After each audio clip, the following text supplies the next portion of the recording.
এটি হালিশহরের জোড়া শিব মন্দিরের গল্প।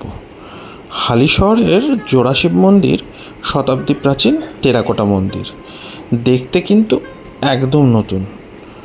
এর কারণ পাশের গলির নন্দকিশোর মন্দির যখন সরকার নিজের তত্ত্বাবধানে নিয়ে নেয়, তখন তার দুরবস্থা দেখে এই গলির বাসিন্দারা ঠিক করেন ওনারা নিজেরাই এই মন্দির মেরামত করবেন।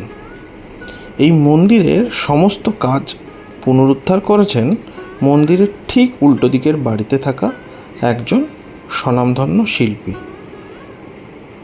একজোড়া শিবলিঙ্গ কিন্তু এখনও এখানে প্রতিষ্ঠিত আছে। হালিশহর স্থানটির যেমন অসাধারণ, তেমনি এখানকার পুরনো প্রাচীন বাসিন্দারাও কিন্তু অসাধারণ। পাশে থাকবেন বন্ধুরা, ধন্যবাদ।